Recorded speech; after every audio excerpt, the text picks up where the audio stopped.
ازيكم يا شباب، عاملين ايه؟ يا رب تكونوا بخير. النهارده جو كانسيلو في برشلونة.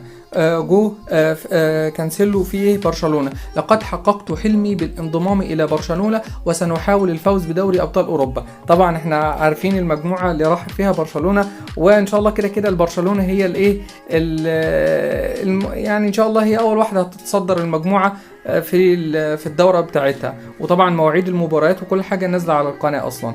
طيب، فيليكس اثناء تقديمه كلاعب كان بيقول ايه بقى؟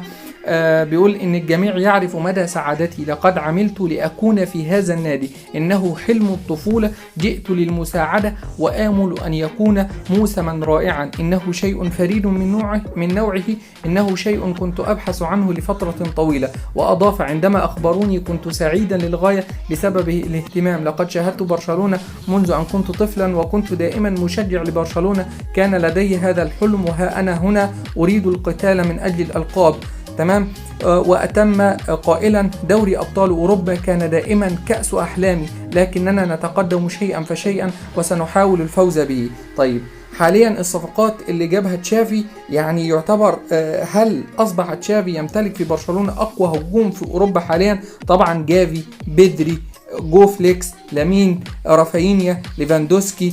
يعني انتوا ايه رايكم في اللي مع تشافي حاليا؟ حقيقي تشافي معاه اقوى هجوم: بدري، جافي، فيران، جو، لامين، رافينيا، ليفاندوسكي. وانتوا ايه رايكم في الصفقه اللي اتعملت في اخر يوم في الميركاتو دي؟ ايه رايكم في جو كانسيلو؟ هل هيكون مفيد لبرشلونه؟ هل هيقدم المطلوب منه في الخدمه بتاعته؟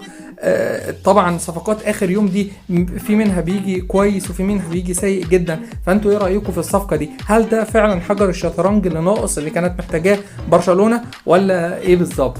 سلام.